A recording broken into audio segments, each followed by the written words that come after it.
சகரியாவின் புஸ்தகம் 3ஆம் அதிகாரம் அவருடைய 1வது வசனத்தை வாசிக்கலாம். சகரியாவின் புஸ்தகம் 3ஆம் அதிகாரம் அவருடைய 1வது வசனத்தை வாசிக்கலாம். அவர் பிரதான ஆசாரியனாகிய யோசுவாவை எனக்கு காண்பித்தார். அவன் கர்த்தருடைய தூதனுக்கு முன்பாக நின்றான். சாத்தான் அவனுக்கு விரோதம் செய்ய அவன் வலது பக்கத்திலே நின்றான். எல்லாரும் எடுத்துக்கொள்ளுங்கள். சகரியாவின் புஸ்தகம் 3ஆம் அதிகாரம் 1வது வசனம் சேர்ந்து வாசிக்கலாம்.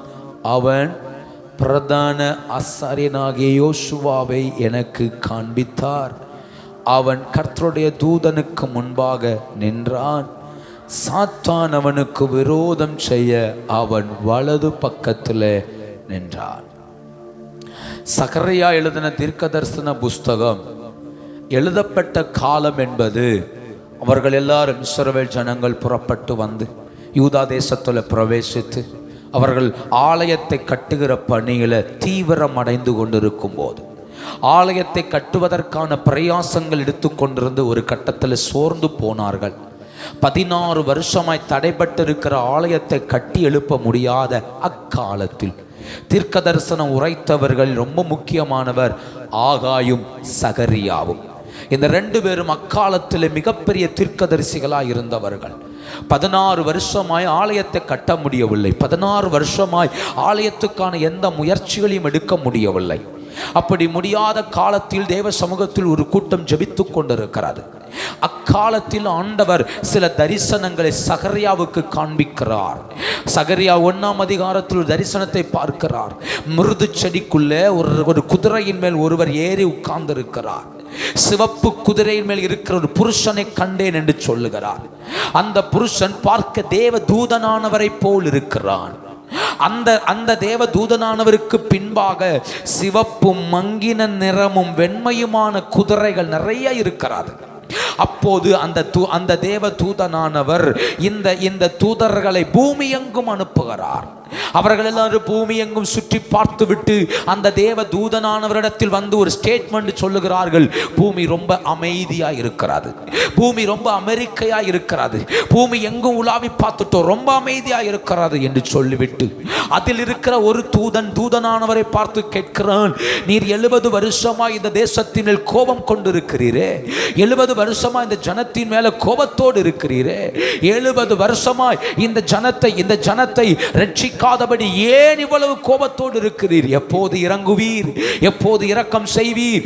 எப்போது தேசத்துக்காக இறங்குவீர் என்று ஒரு தூதன் கேட்கும் போது ஆண்டவர் சொல்லுகிறார், நான் சீயோனுக்காகவும் எருசலேமுக்காகவும் மகா வைராக்கியம் கொண்டிருக்கிறேன் என்று சொல்லி சீயோனுக்காக இறங்குவேன் என்று சொல்லிதான் கர்த்தர் சீயோனுக்கு இறங்கினார். சீயோனுக்கு இறங்கி சீயோனுக்கு கர்த்தர் ஜனங்களை கொண்டு வந்தார். 2ஆம் அதிகாரத்தில் வரும்போது கர்த்தர் பேசுகிறார், இன்னும் ஒரு கூட்டம் அந்த பாபிலோனில் இருக்கிறது, அவர்களும் புறப்பட்டு வர வேண்டும், பாபிலோனை விட்டு வெளியே வர வேண்டும், தேவ சீயோனுக்குள்ள ஓடி வர வேண்டும், தேவ சமூகத்துக்கு ஓடி வர வேண்டும் என்று 2ஆம் அதிகாரத்தில் அங்கிருக்கிற மீதியான ஜனத்துக்கு சொல்லுகிறார். அப்போ இங்க கூட்டிட்டு வந்ததுக்கு பின்னால தூதர்களின் ஜெபம் இருக்கிறது. இந்த 70 வருஷங்கள் முடிந்து இவர்கள் பாபிலோன் தேசத்திலிருந்து புறப்பட்டு இந்த சீயோனுக்குள் வந்து அமர்வதற்கு பின்னால கர்த்தருடைய பிரயாசம் இருக்கிறது, தூதர்களின் ஜெபங்கள் இருக்கிறது. இதெல்லாம் வைத்துதான் இவர்களை கர்த்தர் கொண்டு வந்தார். ஆனால் ஒரு கூட்டம் இன்னும் வராமல் அங்கு இருக்கிறது, அவர்களும் திரும்ப வர வேண்டும் என்று கர்த்தர் 2ஆம் அதிகாரத்தில் அறிவிக்கிறார். 3ஆம் அதிகாரத்தில் வரும்போது சகரியா தீர்க்கதரிசிக்கு ஒரு தேவ மனிதனை காண்பிக்கிறான். அவன் பேர் யோசுவா, பிரதான ஆசாரியனாகிய யோசுவா. ஆமே, யோசுவா புஸ்தகத்தில் வருகிற யோசுவா அல்ல, இது பிரதான ஆசாரியனாகிய யோசுவா. இந்த மனிதனை காண்பித்த போது இந்த மனிதன் எங்கே நிற்கிறான்? கர்த்தருக்கு முன்பாக நிற்கிறான். வேதம் சொல்லுகிறது இந்த மனிதனை குறித்து, கர்த்தருடைய தூதனுக்கு முன்பாக நின்றான் அப்படின்னு வாசிக்கிறோம். இன்னைக்கு பிரசங்கத்தினுடைய தலைப்பு, தேவ சமூகத்தில் நிற்கிறவனுக்காய் தேவன் செய்பவைகள். தேவனுடைய சமூகத்தில் நிற்கிறவனுக்காய் தேவன் செய்பவைகள். தேவனுடைய சமூகத்தில் நிற்கிறவனுக்காய் தேவன் செய்பவைகள். அதைத்தான் கொஞ்சம் ஆழமாய் தியானிக்க போகிறோம். ஆவியானவர் நமக்கு புரியும்படி உதவி செய்வாராக. இந்த யோசுவா என்கிற அந்த ஆசாரியனை காண்பிக்கிறான். அவன் தேவ தூதனுக்கு முன்பாக நிற்கிறான். தேவ தூதனுக்கு முன்பாக நிற்கிறான் என்றால் என்ன அர்த்தம்? அவன் ஜெபம் பண்ணுகிறான், ஜெபம் பண்ணுகிறான். ஒரு ஆவிக்குரியவன் தேவ சமூகத்தில் ஜெபிக்கும் போது, தேவ சமூகத்தில் காத்திருக்கும் போது, தேவ சமூகத்தில் போராடும் போது அவன் ஆவியில எங்க பிரவேசிக்கிறான்? தேவ சமூகத்துக்குள் பிரவேசிக்கிறான். அவன் ஆவியில தேவ பிரசன்னத்துக்குள் அவன் பிரவேசிக்கிறான். தூதன் பார்க்கிறான். தூதனுக்கு முன்பாக இந்த யோசுவாவும் நின்று கர்த்தரை மகிமைப்படுத்துகிறதை சகரியா தீர்க்கதரிசி கண்டான். யோபுவை குறித்து வேதம் சொல்லுகிறது, யோபு தேவ புத்திரர் நடுவே வந்து நிற்கையில் அப்படின்னு வாசிக்கிறோம். அப்ப யோபுவும் ஜெபிக்கும் போதெல்லாம் தேவ பிரசன்னத்துக்குள் பிரவேசித்தார். அப்போ ஒரு ஆவிக்குரியவன் எப்போதெல்லாம் ஜெபிக்கிறானோ, எப்போதெல்லாம் ஆராதிக்கிறானோ, அப்பொழுது அவன் தேவ பிரசன்னத்துக்குள்ளே அவன் பிரவேசிக்கிறான். ஆனா இங்க சம்பவமே வேற. அவன் தேவ சமூகத்தில் பிரவேசித்த போது யோசுவாவுடைய வலதுபுறத்தில் பார்த்தால் சாத்தான் வந்து நிற்கிறான். வசனம் சொல்லுகிறது, அவனுக்கு விரோதம் செய்யும்படி சாத்தான் அவனுடைய வலது பக்கத்திலே நின்றான். பாத்தீங்களா? இவங்க நிற்கிறது தேவ சமூகத்தில், நிற்கிறது பரலோகத்தின் மகிமையில. ஆனா பரலோகத்தில் மகிமையில் நிற்கிற இந்த யோசுவாவுக்கு விரோதம் செய்ய, இந்த யோசுவாவுக்கு விரோதமாய் குற்றச்சாட்டுகளை முன்வைப்பதற்காக சாத்தானும் அங்கே நிற்கிறதை அவன் காண்கிறான். யோசித்து பாருங்க, இவர்கள் 70 வருஷம் பாபிலோனில் இருந்து இப்பதான் வந்திருக்கிறாங்க. தேவ சமூகத்தில் ஒவ்வொரு நாளும் ஜோம் பண்ணி இவன் ஒரு பிரதான ஆசாரியன் இல்லையா? ஜனங்களை நேர்வழியாய் நடத்துகிறவன், ஜனங்களுக்கு பிரசங்கிக்கிறவன், ஜனங்களுக்காக பலி செலுத்தி தேவ சமூகத்தில் மன்றாடுகிறவன். ஆனா இந்த மனிதனை பாருங்க, இந்த மனிதனுக்கு விரோதம் செய்ய சாத்தான் எழும்பினான். நல்லா புரிந்து கொள்ள வேண்டும். எப்ப ஆவிக்குரியவன் ஜெபிக்கிறானோ, எப்ப ஆவிக்குரியவன் தேவ பிரசன்னத்தில் எழும்புகிறானோ, எப்ப ஆவிக்குரியவன் தேவ திட்டத்தை புரிந்து கொண்டு தேவனுக்காக செயல்பட ஆரம்பிக்கிறானோ, அவனுக்கு விரோதம் செய்ய சாத்தான் எழும்புகிறான். அவனுக்கு விரோதம் செய்ய சத்துரு எழும்புகிறான். ஏனென்றால் சமூகத்தில் நிற்கிறவன் தேசத்தை அசைப்பான், சமூகத்தில் நிற்கிறவன் குடும்பத்தை அசைப்பான், சமூகத்தில் நிற்கிறவன் ஜாதிகளை அசைப்பான். ஒருவன் தேவ சமூகத்தில் நிற்பானாகில் அவன் சும்மா இருக்க மாட்டான். அவன் தேவ சமூகத்தில் நிற்க அவனை கொண்டு தேவன் செய்கிற காரியங்கள் பயங்கரமாய் இருக்கும். வேதத்தில் யாரெல்லாம் தேவனுக்கு முன்பாக நின்றார்களோ அவர்களை கொண்டு தேவன் செய்தவைகள் பயங்கரமான கிரியைகள். ஆபிரகாம் தேவனுக்கு முன்பாக நின்றான். அவன் தூதர்கள் சோதோம் பட்டணத்தை அழிக்கும்படி புறப்பட்டு போனார்கள். தேவனுக்கு முன்பாக நின்றதின் விளைவு ஆண்டவர் லோத்துவையும் அவன் குடும்பத்தையும் காப்பாற்றுவதற்கு ஒரு திட்டத்தை கர்த்தர் வைத்தார். அப்படியானால் ஒருவன் தேவனுக்கு முன்பாக நிற்பான் என்றால் பரலோகம் அவனுக்காக இறங்கி வருகிறது, அவன் ஜெபத்தை கேட்கிறது. மோசே எப்பெல்லாம் தேவனுக்கு முன்பாக நின்றாரோ அப்பெல்லாம் ஜனங்களுடைய தேவைகள் சந்திக்கப்பட்டது, ஜனங்களுக்கு கிடைக்க வேண்டிய நன்மைகள் கிடைக்கப்பட்டது. அப்படியானால் ஒருவன் தேவ சமூகத்தில் வரும்போது அவன் நிமித்தம் தேசத்தின் தேவைகள் சந்திக்கப்படுகிறது, அவன் நிமித்தம் குடும்பங்களின் தேவைகள் சந்திக்கப்படுகிறது, அவன் நிமித்தம் அவனை சார்ந்திருக்கிற எல்லா மக்களையும் ஆண்டவர் நடத்துகிறார். இதை புரிந்து கொண்டதனால்தான் சாத்தான் யாருக்கு விரோதமாய் போர் செய்கிறான்? தேவனுக்கு முன்பாக நிற்கிறவனுக்கு விரோதமாய். யாருக்கு விரோதமாய் சாத்தான் யுத்தம் பண்ணுகிறான்? தேவனுக்கு முன்பாக நிற்கிறவனுக்கு விரோதமாய். அப்போஸ்தலனாகிய பவுல் எபேசு சபைக்கு எழுதுகிறார். எபேசியர் 6:10 கடைசியாக என் சகோதரரே, கர்த்தரிலும் அவருடைய சத்துவத்தின் வல்லமையிலும் பலப்படுங்கள். ஏன்? அவன் சாத்தானின் தந்திரங்களை எதிர்த்து நிற்க திராணி உள்ளவர்கள் ஆகும்படி தேவனுடைய சர்வாயுத வர்க்கத்தை தரித்துக் கொள்ளுங்கள் என்று சொல்லுகிறார். யாரை பார்த்து சொல்லுகிறான்? யுத்த வீரனை பார்த்து. யாரை பார்த்து சொல்லுகிறான்? ஜெபத்தில் போராடுகிறவனை பார்த்து. யாரை பார்த்து சொல்லுகிறான்? தன் கண்களில் எப்போதும் கண்ணீரை சுமக்கிறவனை பார்த்து. யாரை பார்த்து சொல்லுகிறான்? எப்போதும் பாரம் நிறைந்த அந்த சந்ததியை பார்த்து சொல்றாரு, பலப்படுங்கள், தேவனுடைய வல்லமையில பலப்படுங்கள், சத்துவத்தின் வல்லமையில பலப்படுங்கள். ஏன்? எதிர்த்து நிற்க நீ திராணி உள்ளவனாகணும், எதிர்த்து நிற்க திராணி உள்ளவனாகணும். யோசுவா என்கிற தேவ மனிதன் தேவனுக்கு முன்பாக நிற்கிறான். ஆனால் தேவனுக்கு முன்பாக நிற்கிறவனுக்கு விரோதம் செய்ய செய்ய வேதத்தில் ஒரு வார்த்தை அழகா இருக்கிறது. ஆமான் யூதர்களுக்கு விரோதம் செய்ய நினைத்தான் என்று வேதத்தில் வாசிக்கிறோம். ஆமான் என்கிற மனிதன் அவன் யூத ஜனத்திற்கு விரோதம் செய்ய நினைத்தான். ஆனால் கர்த்தர் அந்த நாட்களில் எஸ்தரோடு மொர்தெகாயோடும் இருந்து பெரிய காரியங்களை செய்தார். அப்படியானால் நல்லா புரிந்து கொள்ளணும், ஆண்டவர் நமக்காக செயல்பட வல்லவர், நமக்காக யுத்தம் பண்ண வல்லவர், நமக்காக கிரியை நடப்பிக்கிறார். ஆனால் நல்லா புரிந்து கொள்ளுங்க, சாத்தான் யாருக்கு விரோதமாய் போராடுகிறான் என்றால் ஆவிக்குரியவனுக்கு விரோதமாய். அப்படின்னா ஜெபிக்காதவன் வாழ்க்கையில பிசாசு போராட்டத்தை விதைக்க மாட்டானா? அப்படின்னா அவன் விதைக்க வேண்டிய அவசியமே இல்லை. ஏன்னா ஜெபிக்காதவன் ஆட்டோமேட்டிக்கா அவனே போராட்டத்தை அள்ளி தன் தலையின் மேல போட்டுக் கொள்ளுகிறான். ஆராதிக்காதவன் ஆட்டோமேட்டிக்கா அவனாகவே பிரச்சனைக்குள்ள சிக்கிக் கொள்ளுகிறான். அப்போ ஒரு ஜெபிக்காதவன், ஆவிக்குரிய அனுபவம் இல்லாதவன், தேவனோடு நெருங்காதவன் வாழ்க்கையில வரக்கூடிய எல்லா போராட்டங்களும் அவனுடைய சுய இச்சையினால் உண்டாகிறது என்று வேதம் சொல்லுகிறது. அப்ப சாத்தான் எல்லார் வாழ்க்கையிலும் போராட்டங்களை விதைக்கிறது இல்லை. ஏனென்றால் மனிதன் தன் சுய இச்சையினால, தன் சுய விருப்பத்தினால, ஆண்டவரை தேட வழி இருந்தும் தேடாததுனால, தேட மனம் இருந்தும் தேடாததுனால, வாய்ப்பு இருந்தும் தேடாததுனால, கர்த்தரை தேடாத போதெல்லாம் சாத்தான் செயல்பட வேண்டிய அவசியமே இல்லை. கர்த்தரை தேடாத ஒவ்வொரு நொடியும் வீட்டுக்குள்ள போராட்டங்களும் நெருக்கங்களும் பெருகிக் கொண்டேதான் இருக்கிறது.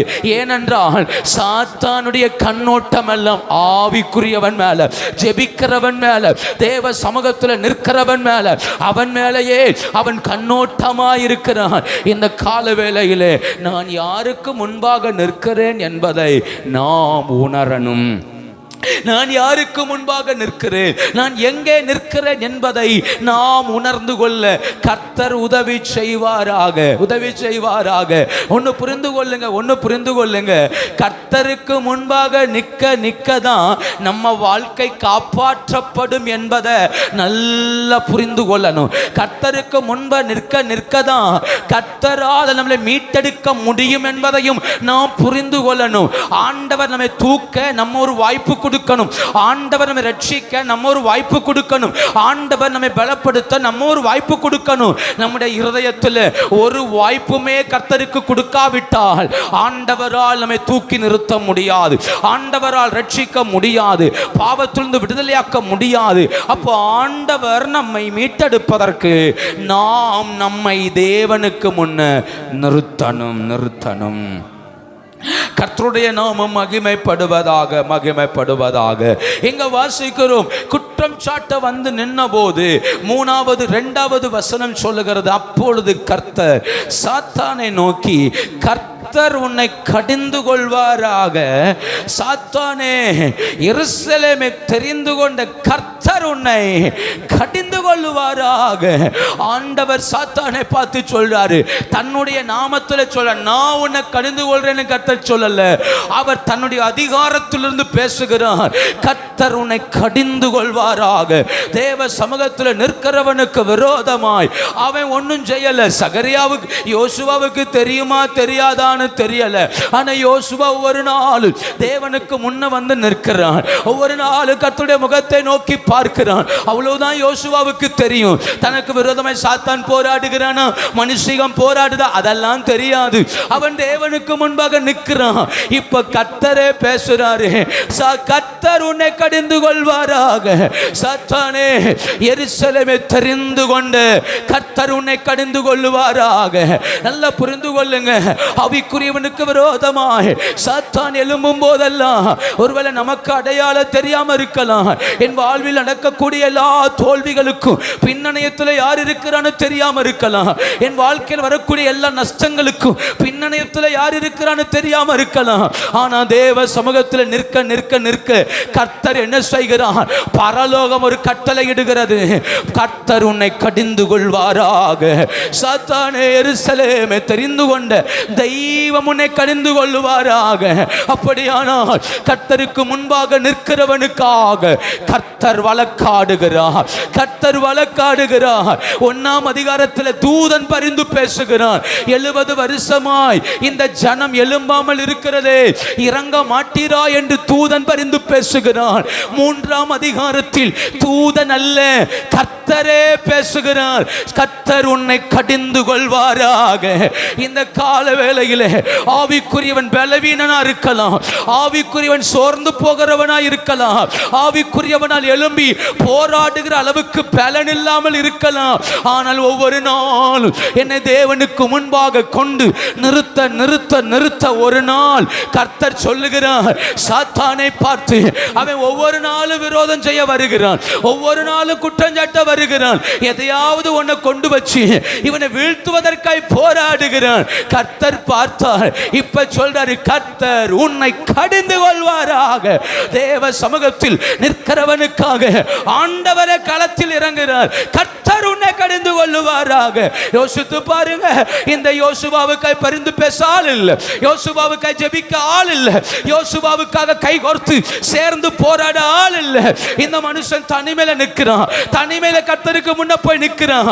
அதனால இவனுக்கு லாயரும் கர்த்தர் தான், ஜட்ஜும் கர்த்தர் தான், இவனுக்கு வழக்கறிஞரும் கர்த்தர் தான், நீதிபதியும் கர்த்தர் தான். அவர் சொல்றாரு, கர்த்தர் உன்னை கடிந்து கொள்வாராக. விசேஷமாய் ஒரு வார்த்தையை சேர்த்து சொல்றாரு, எருசலேமை தெரிந்து கொண்ட கர்த்தர். அப்படின்னா இவனுக்கு விரோதமாய் நீ விரோதம் செய்ய முடியாது. எருசலேமை தெரிந்து கொண்ட கர்த்தராக்கும் இவனையும் நடத்துகிறார். எருசலேமை தன் கண்ட்ரோலில் வைத்திருக்கிற கர்த்தராக்கும் இவனையும் நடத்துகிறார். ஏனென்றால் எருசலேம் மகாராஜாவின் நகரம், எருசலேமில் கர்த்தர் வாசம் பண்ணுகிறார். கர்த்தர் வாசம் பண்ணுகிறார். கர்த்தர் உன்னை கடிந்து கொள்வாராக, கர்த்தர் உன்னை கடிந்து கொள்வாராக. அப்படி சொல்லிட்டு ஒரு வார்த்தையை சேர்த்து சொல்றாரு, இவன் அக்கினியை நின்று தப்புவிக்கப்பட்ட கொள்ளி அல்லவா. இவன் அக்கினியிலிருந்து தப்பின கொள்ளி. இவனை குறித்து ஒரு ஸ்டேட்மெண்ட் கொடுக்கிறாரு. இவன் சாதாரண ஆள் கிடையாதுப்பா, இவன் கடந்து வந்த பாதை அக்கினிக்குள்ள கடந்தான், இவன் இருந்த இடம் அக்கினிக்குள்ள இருந்தான். நான் மட்டும் போய் தூக்கலனா சாம்பலா இருப்பான், நான் மட்டும் போய் ரட்சிக்கலனா இவன் வாழ்க்கை சாம்பலா இருக்கும். அக்கினிலிருந்து தப்பின ஒரு கொள்ளி. இவன் அழுக்கு படிஞ்சிருக்கிறான், உண்மைதான். இவன் வாழ்க்கை விரோதம் செய்கிற அளவுக்கு இருக்கிறது உண்மைதான். ஆனா கர்த்தர் என்ன சொல்றாருன்னா, சாத்தான்ட்ட கர்த்தர் உன்னை கடிந்து கொள்வாராக சொல்லிட்டு சொல்றாரு, இவன் அக்கினியிலிருந்து தப்புவிக்கப்பட்ட கொள்ளி. அப்படின்னா ஒரு விறகு எரிகிறது, அது சாம்பலாகிறதுக்கு முன்பாக அதனுடைய கங்களை வெளியே எடுப்பது போல ஆண்டவர் இவன் சாம்பலாவதற்கு முன்பாக இவனை கையிலே தூக்கினார். யோசுவாவை தேவன் கையில தூக்கினது சாதாரணமான வேகத்தில் அல்ல, அவன் சாம்பலாக கூடிய நேரம். அதுல கொஞ்சம் விட்டிருந்தா அவன் சாம்பலா இருப்பான், கொஞ்சம் விட்டிருந்தா அழிஞ்சிருப்பான். அழியக்கூடிய நிலையில பாபிலோனின் அழிவு, பாவத்தின் அழிவு, எத்தனையோ அசுத்தத்தின் அழிவுகள், இதிலெல்லாம் இவன் அழிய வேண்டியவன். ஆனால் கர்த்தர் இவனை காப்பாற்றினார். கர்த்தர் இவனை காப்பாற்றினதுனால கர்த்தர் சொல்றாரு, இவன் அக்கினியிலிருந்து தப்புவிக்கப்பட்ட கொள்ளி அல்லவா, கொள்ளி அல்லவா. இந்த கால வேளையிலே தேவனுக்கு முன்ன நிற்கிற நம்மை கர்த்தருடைய கண்கள் எப்படி பார்க்கிறது தெரியுமா? அக்கினியிலிருந்து தப்புவிக்கப்பட்ட ஒரு கொள்ளியாக. அக்கினியில் அகப்பட்டு விழுந்து போக வேண்டிய நம்மை, அக்கினியில் அகப்பட்டு அழிய வேண்டிய நம்மை கர்த்தருடைய கண்கள் எப்படி பார்க்கிறது தெரியுமா? நீ அழிய வேண்டியவன் தான், நீ அழிந்து போக வேண்டியவன் தான், உன் வாழ்க்கை நசுக்கப்பட வேண்டியதுதான். அந்த சூட்டில், அந்த நெருப்பின் மண்டலத்தில் நீ அழிய வேண்டியவன் தான். ஆனா தப்புவித்த கர்த்தர், தப்புவித்தது கர்த்தர்.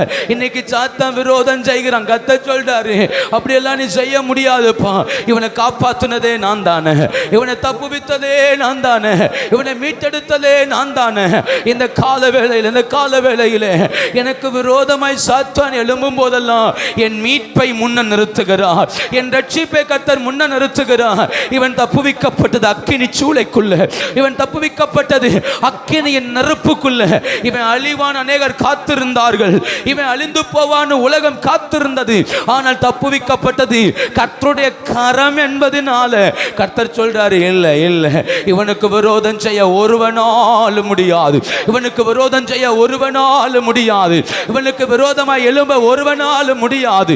அக்கினியிலிருந்து தப்பினவன் இந்த காலவேளையிலே நீங்களும் நானும் தேவனுடைய பார்வையில் அக்கினியிலிருந்து தப்பின கொல்லிய போல் இருப்போமாகில் விரோதம் செய்ய கர்த்தர் விடுவதில்லை.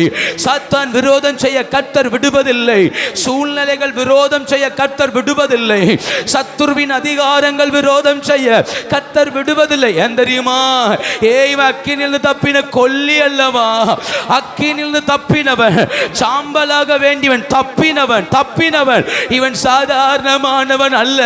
அதனால கர்த்தர் சொல்றார், கர்த்தர் உன்னை கடிந்து கொள்வாராக, சாத்தானே கர்த்தர் உன்னை கடிந்து கொள்வாராக.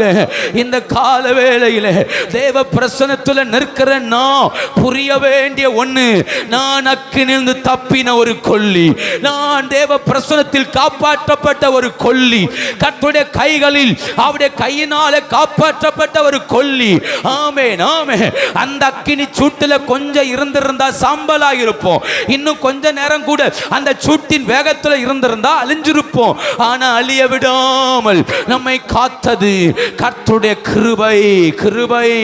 அழிய விடாமல் காத்தது கிருபை, அழிந்து போகாமல் நிலைநிறுத்தினது கிருபை அல்லவா, கிருபை அல்லவா, கிருபை அல்லவா.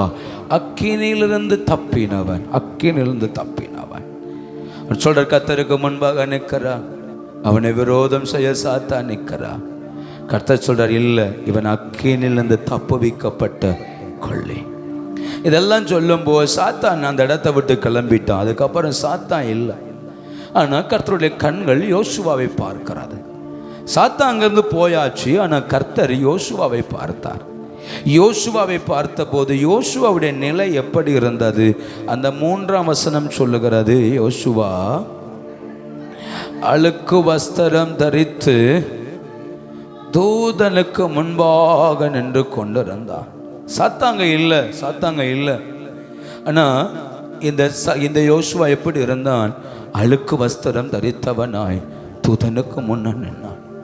இவனுக்கு விரோதம் செய்ய நிறைய வாய்ப்பு இருக்குது. பார்த்தீங்களா? அழுக்கு வஸ்திரம் தரித்திருக்கிறான். இந்த அழுக்கு வஸ்திரம், அழுக்கு அப்படிங்கிற வார்த்தைக்கு எபிரேய வார்த்தையில் ஒரு அர்த்தம் இருக்கிறது. தீட்டுப்பட்ட அல்லது அசுத்தமான, தீட்டுப்பட்ட அல்லது அசுத்தமான. இன்னும் கொஞ்சம் கூட ஆழமாய் போய் அதுக்கு இன்னொரு எந்த அளவுக்கு தீட்டுப்பட்ட அசுத்தமான அப்படின்னு சொல்கிறாங்க அப்படின்னா, இது எப்படி சொல்லுவது? நான் சொல்கிற வார்த்தை அப்படியே புரிஞ்சுக்கோங்க. எவ்வளவு அசுத்தம் என்று அந்த டிக்ஷனரியில் சொல்கிறாங்க அப்படின்னா, ஒரு மனித மலத்தால் ஒரு வஸ்திரம் கரைப்படுமானால் அந்த அளவுக்கு அழுக்கான ஒரு வார்த்தை. ஒரு குழந்தை இருக்குன்னு வச்சுக்கோங்க, ட்ரெஸ்ஸுலையே பாத்ரூம் போய் சட்டெல்லாம் நனைஞ்சி பாத்ரூமால் அது டாய்லெட் போனதுனால அந்த வஸ்திரம் எல்லாம் அழுக்காகும்போ நம்ம எவ்வளவு கேவலமாக சீ அப்படின்னு சொல்லுவோமோ, சேம் வார்த்தை இந்த இடத்தில் பயன்படுத்தப்பட்டிருக்கிறது. அப்படின்னா நான் இப்படி சொல்றேன், நம்ம சாத்தான் விரோதம் செய்ய வந்து நின்னானே, சாத்தான் இவ்வளோ தூரம் போராட காரணம் புரிகிறதா? இவன் தேவனுக்கு முன்ன நிற்கிறான். ஆனால் வஸ்திரம் எந்த அளவுக்கு அழுக்கா இருக்குதுன்னா, ஒரு மலத்துல புரண்டது போல் இருக்கிறது. இதை எந்த மனிதனும் ஏற்றுக்கொள்ள மாட்டான், எந்த குடும்பமும் வீட்டுக்குள்ள ஏற்றுக்கொள்ள மாட்டான். நம்முடைய பிள்ளைகளோ நம்ம யாரோ ஒருத்தர் இப்படி மலத்துல விழுந்துட்டு வந்தா வீட்டுக்குள்ள ஏற்ற மாட்டோம். நாற்றம் எடுக்கும், துர்நாற்றம் வீசும், பார்க்க அருவருப்பா இருப்போம், அதை பார்க்கவே விரும்ப மாட்டோம். ஆமே, அப்படிப்பட்ட நிலை. ஆனா யோசுவா தேவனுக்கு முன்ன நிற்கும்போ கர்த்தர் இவனுக்காய் பரிந்து பேசின சூழ்நிலையை பாருங்க. இவன் வஸ்திரம் முழுக்க மலத்தினால் அழுக்கானது போல் இருக்கிறது.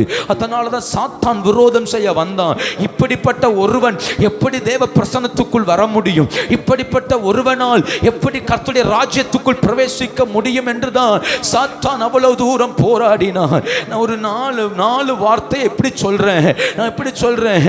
ஆமே, இவன் வந்த பாதைகள் அவ்வளவு கடினமானவைகள்.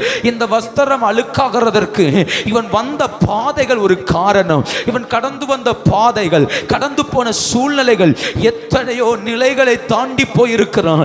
இந்த இடத்துல அவன் தேவ பிரசன்னத்தில் இன்னைக்கு நிற்கிறான். சாத்தான் விரோதம் செய்கிறான்னு வாசிக்கிறோம். ஆனா கர்த்தருடைய பார்வையில் இந்த அழுக்குக்கு பின்னாடி இவன் கடந்து வந்த பாதைகள் இருக்கிறது. 2, இந்த அளவுக்கு வஸ்திரம் அழுக்காகிறது என்றால் அந்த அளவுக்கு இவன் அழுக்கில் விழுந்திருக்கிறான். அந்த அளவுக்கு வழுக்கி வழுக்கி விழுந்திருக்கிறான். இந்த அளவுக்கு வஸ்திரம் அழுக்கா இருக்குதுன்னா சும்மா அழுக்காகல, இவன் வழுவி விழுந்ததுனால எத்தனையோ காரியத்தில் விழுந்திருக்கிறான். வீழ்ச்சியை கண்டவன், பலவிதமான சூழ்நிலைகளை கண்டவன், எழும்ப முடியாமல் தவித்தவன், எத்தனையோ தரமோ பலவிதமான வீழ்ச்சியை தாண்டி வந்திருக்கிறான். அதனால வஸ்திரம் அழுக்கா இருக்கு. 3வது, அவன் கடந்து வந்த சூழ்நிலைகள் அவனை அழுக்காக்குகிறது என்று அவன் அறியான். அவன் கடந்து வந்த சூழ்நிலைகள் அவனை அழுக்காக்குகிறது என்று அவன் அறியான். ஒரு குழந்தை அந்த பாத்ரூம் போனதை எடுத்து தன் வஸ்திரத்தில் தேய்க்கும் போது அதற்கு தெரியாது இது அசுத்தமானது, இது அசுத்தோன்னு அதுக்கு தெரியாது. அதே போல இவனுடைய சூழ்நிலைகள் இவனை கரைப்படுத்தினது இவனுக்கு தெரியல. இப்படி செஞ்சா கர்த்தருடைய சமூகத்தில் என் வஸ்திரம் கரைபடும் அவனுக்கு தெரியல. இப்படி பேசினா என் வாழ்க்கை கரைபடும் அவனுக்கு தெரியல. இப்படி சிந்திச்சா என் வாழ்க்கை கரைபடும் அவனுக்கு தெரியல. தெரியாமல் தன்னை கரைப்படுத்திருக்கிறான். 4, இவன் அழுக்கடையும் போது இவனை தூக்கிவிட ஆள் இல்லை, விரோதம் செய்ய ஆள் இருந்தது. இவன் அழுக்கடையும் போது இப்படி எல்லாம் அழுக்காக அதனை கழுவி விட ஆள் இல்லை, இவனை சுத்திகரிக்க ஆள் இல்லை. ஆனா விரோதம் செய்ய மாத்திரம் ஒரு கூட்டம் இருந்தது. இதையெல்லாம் கர்த்தருடைய கண்கள் கண்டது. அதனாலதான் தேவ சமூகத்தில் வந்து நின்ன போது இவன் அழுக்கு வஸ்திரம் தரித்திருக்கிறான் என்று கர்த்தர் பார்க்கல. இவன் அழுக்கா இருக்கிறான்னு கர்த்தர் பார்க்கல. அந்த இளைய குமாரன் திரும்பி வரும்போ எப்படி வந்தான்? பன்னி மேய்த்து கொண்டிருந்தான். பன்னிகளுக்கு கொடுக்கிற தவிடு கூட அவனுக்கு கிடைக்கல. ஒரு பன்னி மேய்க்கிறவனுடைய வஸ்திரம் எப்படி இருந்திருக்கும் நினைக்கிய? அவன் சரீரம் எப்படி இருந்திருக்கும் நினைக்கிய? ஒரு பன்னி மேய்க்கிறவனுடைய நிலை சேரும் சகதியுமாய் பார்க்கிறதுக்கு அந்த கேடா இருந்திருக்கும். ஆனா தகப்பன் ராஜ வஸ்திரம் தரித்து வீட்டில் இருக்கிறார். தூரத்தில் வரும்போது தன் மகனை கண்டவர் ஓடி போய் அவனை கட்டி பிடித்து அணைத்து கொண்டார். அவனுடைய அழுக்கு தகப்பனுக்கு மோசமா தெரியல, அவனுடைய நாட்டம் தகப்பனுக்கு மோசமா தெரியல, அவன் இருக்கிற சூழ்நிலை தகப்பனுக்கு மோசமா தெரியல. அவனை கட்டி அணைத்து கொண்டார். அவன் சொல்ற, நான் பாவம் செய்தேன் தகப்பனே, உமக்கு விரோதமாய் பாவம் செய்தேன். இந்த கால வேளையிலே தேவனுக்கு முன்பாக நிற்கிறவன் ஒருவேளை வந்த பாதையில் அழுக்கா இருந்திருக்கலாம்.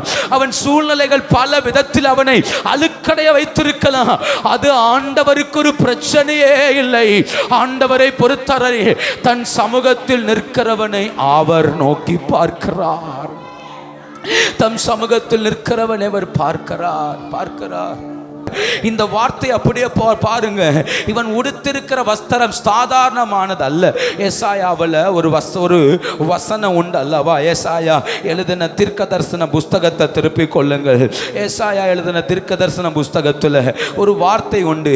அவருடைய நீதி எல்லாம் அழுக்கான கந்தை அப்படின்னு இருக்கும். ஏசாயா 64ஆம் அதிகாரம் 6வது வசனம். ஏசாயா 64ஆம் அதிகாரம் அதனுடைய 6வது வசனம்.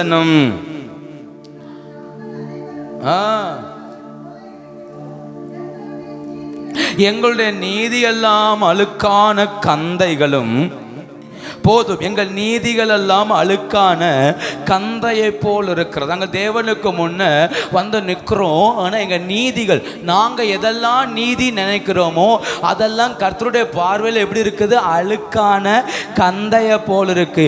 இந்த வார்த்தைக்கு பயன்படுத்தப்பட்டிருக்கிற எபிரேய வார்த்தைக்கு என்ன அர்த்தம் தெரியுமா? ஒரு மாதவிடாயில் இருக்கிற ஒரு ஸ்திரியுடைய வஸ்திரத்தில் படும்போ எவ்வளவு அசுத்தமாய் தெரியுமோ அந்த வார்த்தையாக்கும் இங்க பயன்படுத்தப்பட்டிருக்கிறது.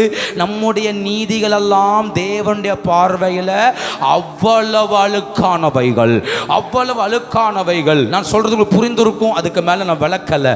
அப்போ நல்லா புரிஞ்சுக்கோங்க, தேவனுடைய பார்வையில் இந்த அழுக்கான கந்தை அப்படின்பது சாதாரணமானது அல்ல அல்ல. தேவனுடைய பார்வையில் அவ்வளவு அசுத்தமானது. ஆனா வசனம் சொல்லுது, இவனுக்கு விரோதமாய் வந்தவனை கர்த்தர் கடிந்து கொண்டார். இவனுக்கு விரோதமாய் எழும்பினவனை ஆக்கும் ஆண்டவர் கடிந்து கொண்டார். இவனுக்கு விரோதமாய் எழும்பி வந்த அந்த கூட்டத்தை கர்த்தர் கடிந்து கொண்டார். உன் பார்வையில் அழுக்கான கந்ததான், உன் பார்வையில் அழுக்கான வஸ்திரம் தான், உன் பார்வையில் இந்த வஸ்திரம் முடித்திருக்கிறவன் சபைக்குள்ள வரக்கூடாது. லேவியர் ரகமத்துல வாசிக்கிறோம், தீட்டுப்பட்ட பெண்கள் சபைக்கு வரக்கூடாது.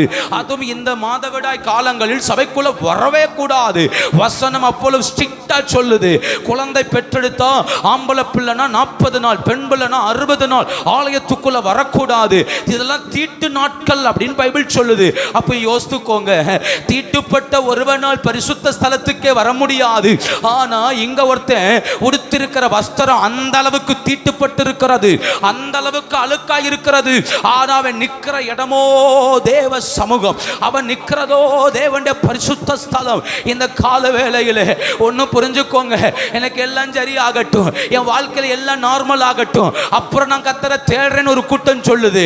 ஆனா ஒரு கூட்டம் எனக்கு இயேசு போதும் நினைக்குது. என் வாழ்க்கையில எத்தனை தோல்வி வந்தாலும், எத்தனை நஷ்டம் வந்தாலும் இயேசு போதும் நினைக்குது. ஆண்டவர் யாருக்கு இறங்குவார் நினைக்கிறீங்க?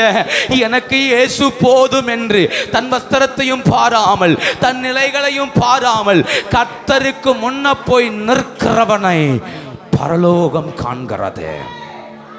பரலோகம் காண்கிறது. இந்த வார்த்தை எவ்வளோ பயங்கரம் இல்லை? எவ்வளோ பயங்கரம் இல்லை? தேவனுக்கு முன்ன அவ்வளோ அழுக்கு, அவ்வளோ அழுக்கு. கர்த்தருக்கு முன்ன போய் நிற்கிறோம், அவ்வளோ அழுக்கு. நீங்க நினைக்கலாம், ஒரு வேலை வாழ்க்கை இவ்வளோ அழுக்கு தானே. வாலிபத்தில் இருக்கிறோம், ஸ்கூலுக்கு போகிறோம், காலேஜுக்கு போகிறோம், நம்ம பர்சனல் லைஃப் என்ன நமக்கு தெரியும்ல. ஒரு ஒரு ஒரு அசுத்தத்தில் புரண்டது போல வாழ்க்கை இருக்கலாம்.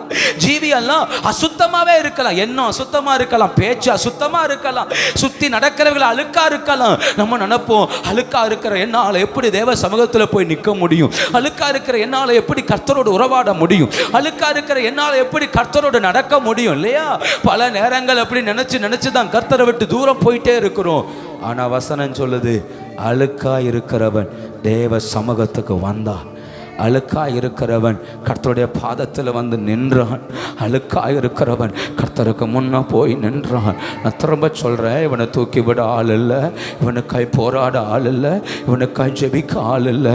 வஸ்திரம் அழுக்கு தான், ஆனால் கர்த்தருக்கு முன்ன போய் நின்னதுனால கர்த்தருடைய கண்கள் இந்த யோசுவாவின் மேலே பதிந்திருந்தது.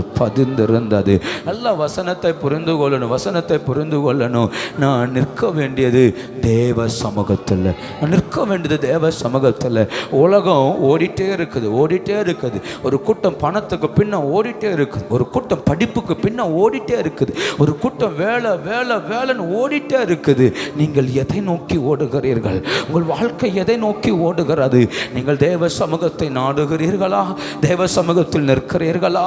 தேவனுக்கு முன்ன வந்து போராடுகிறீர்களா? தெய்வத்தோடு சேர்ந்து நடக்கிறீர்களா?